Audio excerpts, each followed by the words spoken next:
estudante! A nossa aula de hoje será sobre o uso do travessão e dos parênteses. Você será capaz de identificar a função desses sinais de pontuação dentro do texto. Vamos nessa?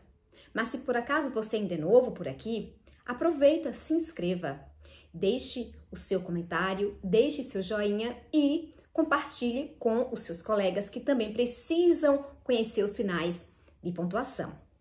O travessão e o parênteses são os sinais gráficos que contribuem para marcar a entonação e a pausa dos enunciados. Além disso, separar informações com valores específicos. Vejamos o exemplo desse uso em uma HQ de H, soluço. Agora ainda por cima, tô com soluço. Tenta me assustar?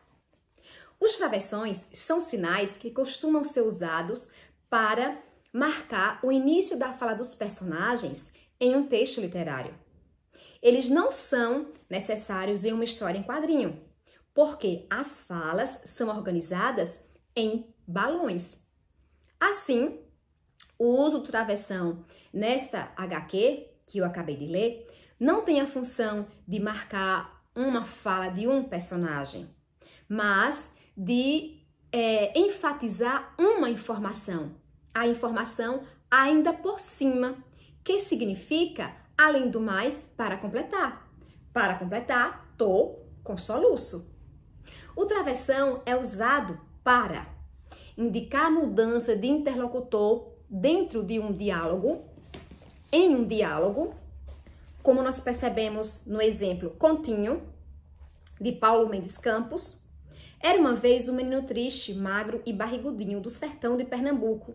Na soalheira danada de meio-dia, ele estava sentado na poeira do caminho, imaginando bobagem, quando passou um gordo vigário a cavalo.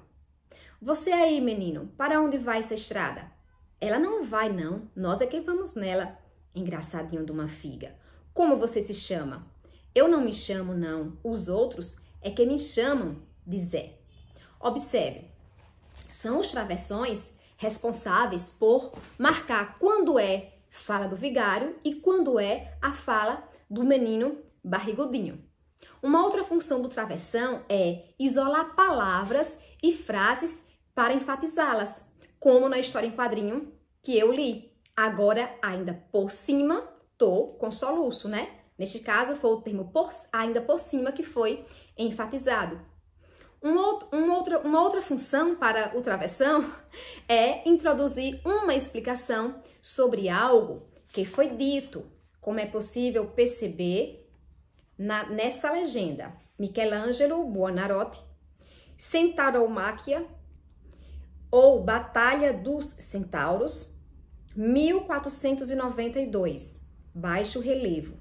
Aos 17 anos, Michelangelo esculpiu essa violenta e retorcida batalha entre os gregos e os centauros.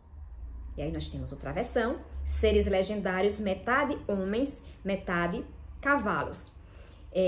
Nesta ilustração aqui, neste exemplo, ele está explicando um termo que foi dito antes, que neste caso aí, centauros, né? Está explicando o que são centauros. São seres legendários, metade homens, metade cavalos. Uma outra função do travessão é isolar comentários de tom mais pessoal, como no exemplo de um trechinho ainda falando sobre o escultor italiano Michelangelo. Fama não necessariamente trazia riqueza no século XVI, como aparentemente acontece hoje em dia, mas ele sempre arranjava maneiras de enviar dinheiro para a sua família. Como aparentemente acontece hoje em dia, está separado por travessão, porque esse é um comentário de tom mais pessoal da pessoa que escreveu o texto. E para que é usado o parênteses? Para introduzir uma explicação sobre o que foi dito, como podemos observar no exemplo, chamamos de renascimento, que se refere à redescoberta ou renascimento do pensamento, da arte e da escrita dos clássicos gregos romanos. Observe que essa expressão, essa frase que está entre o parênteses, está explicando o termo renascimento. o parênteses também é usado para incluir uma afirmação acessória, como podemos perceber no poema Raiz, de Elson Froes. Raiz: cansei de flores e caules, folhas e galhos, frutas e casca. Eu quis, agora, quero, raiz e adjacências, o sumo da seiva da essência. Observe aí que a palavra adjacências está entre parênteses, né? Traz uma afirmação acessória e o eu lírico está aí colocando uma afirmação entre parênteses de que ele também quer aquilo que está ao seu redor. Não apenas os frutos, as cascas, as folhas e as flores, mas tudo que está à sua volta. O parênteses também é utilizado para separar datas, siglas e indicações bibliográficas. E aí nós temos esse exemplo aí, desse box, Biblioteca Cultural, né? Onde nós temos o nome do autor e, entre parênteses, a data do seu nascimento. Se por acaso esse poeta já estivesse morrido, nós teríamos a data do seu nascimento e também a data da sua morte. No exemplo das siglas, a Organização Mundial de Saúde é uma agência especializada em saúde fundada em 7 de abril de 1948. Observe que no texto aparece primeiro a locução completa, a Organização Mundial de Saúde. Logo depois aparece a sigla entre parênteses OMS. Nunca pode aparecer o contrário, a sigla para depois a locução completa, ok?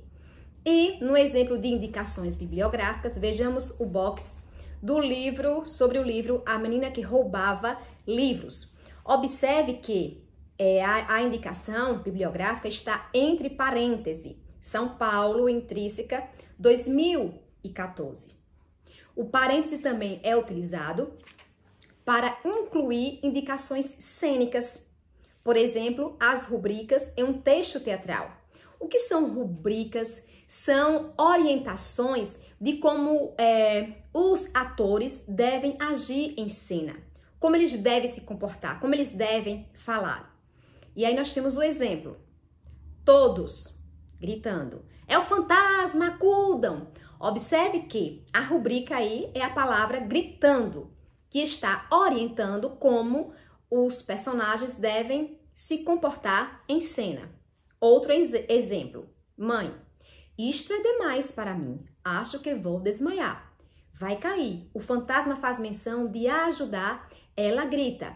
Esta frase que está entre parênteses é a rubrica que indica como a personagem vai agir na cena. Uma outra função do parêntese é a possibilidade de leitura, indicar uma possibilidade de leitura. Vejamos, as professoras devem ser vacinadas antes do retorno às aulas. Nós temos aí a possibilidade de ler a frase tanto no masculino quanto no feminino. Por isso que o as está sempre entre parênteses, né? Para que o leitor possa escolher de qual forma ele vai ler a frase e não só isso também, para estar incluído os dois gêneros aí nessa frase, o gênero masculino e o gênero feminino. Um abraço, bons estudos!